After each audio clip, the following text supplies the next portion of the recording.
people love to talk about this concept of finding candidates, which really grinds my gears because it's a flawed reasoning, and it's a phrase that people use without thinking. But if you actually sit and think about the ramifications of it, where did that phrase come from? Back in 20, 30 years ago, when there was no internet to speak of, there was no LinkedIn, no social media, it kind of made sense because how did you find candidates? How did you find people you wanted to hire? Well, you couldn't. There was no. Where were they? That was the big question of the day. That's why people hired recruiters. How do we find these candidates? I don't know. Let's get the recruiter to do it. They know what they're doing. But now, anyone can find candidates on the internet. You can go to. You can do it yourself, or you can go to Fiverr.com and you can hire someone for $2 an hour to go and build you a list. They can find all the candidates in the world. It's not difficult.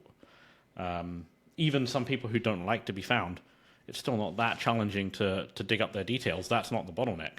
And so people think about it in that way. What they don't realize is the real bottleneck is not finding the candidates. It's engaging the candidates. It's getting their attention.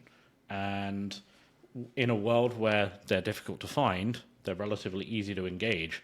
And for the longest time, people have always been talking about, the internet is going to get rid of recruitment companies and job boards. At first it was job boards. Everyone was obsessed with. Do you remember Monster.com and jobs? That people thought those things were going to change recruiting forever, which is crazy when you think about it now, because they were only looking at the first order effect, which was, now LinkedIn means we can reach these people easily. Our job boards means, anyone in the world can see our job adverts. But the second order effect is no one cares about your job adverts. And the second order effect of LinkedIn is nobody wants to listen to you anymore because all the other recruiters are also messaging them every day. Whereas 15 years ago, even when I started in recruiting, if I called somebody up and said I'm a headhunter, they would 9 times out of 10, they would say, wow, I'm so flattered. I've never been headhunted before. Tell me more. But they don't say that anymore because they get hit up multiple times a day. So now the challenge is getting their attention, and the things that people normally do to recruit make it more and more difficult to get attention. I think in any market environment, you have two options. You can either be a victim of the mechanics of the market. The supply's down, so I guess I'm screwed, or do what everyone else does. Or you can make the market work in your favor, and that's what creating candidates is all about. So let's say, I don't know, I'm just going to invent some numbers out of thin air. Let's say in a bear market, there are 10 openings for a particular job function, and there are, let's say, 12 candidates who are qualified. So there's going to be most of those people, 2 of those people, unfortunately, are going to miss out on one of those openings. They're going to have to go and do something else. But there are more people than there are openings, so you'll find it relatively easy to recruit. In a bull market scenario, at the real peak of the market, maybe there are 100 openings, but there are only 5 people, let's say. So now, either you've got to do one of two things. You can either throw your toys out of the pram and say, okay, I guess I can't hire anybody. You can dramatically compromise on what you want in order to, you can't hire one of those 5 people, so you're going to have to find somebody from somewhere totally different and train them up. Or you can go around the market completely, and that's what I mean by creating candidates, because there are those 5 people. Those are the people who are already candidates. They're on the market, or they're open to listening. They take the recruiter calls. They apply for jobs. Everyone else is trying to hire those same 5 people. So what chance do you have? But what people forget is there are, for those 5 people who are candidates, there's another 100, let's say, who they're doing the work. They're the right kind of people you want to hire, but they're not candidates yet because they're not listening. But if you engage with them in the right way and have the right kind of conversation with them, you will be able to convert some of those people into candidates. And the way that happens is, let's say, for example, when we're doing recruiting outreach, we don't talk about the job, we don't pitch jobs, we don't say, hey, come and listen to our amazing opportunity. That's not the conversation we have at all.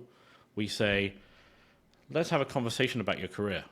There's various ways we entice someone to get on the phone with us, but when we get them on the phone, we don't talk to them about, hey, let me tell you about this amazing job, blah, blah, blah, doing the same thing you do right now, but in a different building, metaphorically, because we work from home, right? But what we want to get into is, tell me how things are going for you. Tell me about your career. Tell me about your aspirations. Tell me about your vision for your life.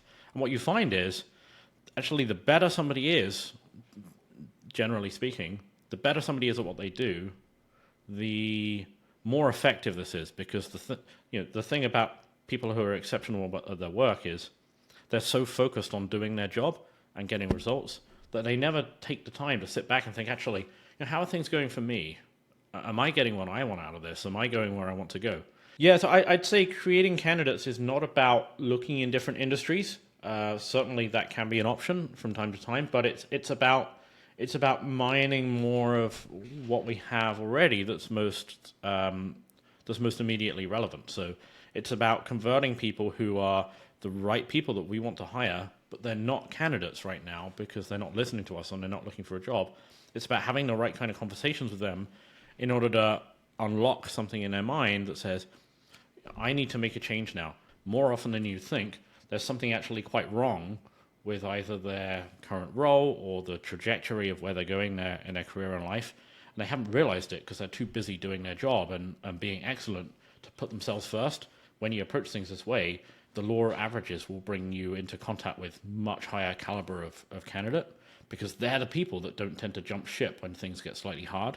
The people that are hitting up the job boards, again, I generalize, you can find great people on job boards, but they're the people who they'll look for a new job every time something doesn't go their way. I mean, if you hire those people, what do you think they're going to do when things go tough for you? You want to hire the people who their instinct is to double down and get things done. When you take the creating candidate methodology, you're going to create unique candidates that are insulated from the competitive pressures of the market because they're not talking to anybody else. We can put them into the interview process. No one else is talking to them. No one else is interviewing them. The choice is not which of these 6 offers do I accept. It's, do I join these guys or do I stay where I am? Our offer acceptance rate is well over 90%, almost 100%, because it's not about trying to beat the 6 other offers. It's about not contending with them in the first place.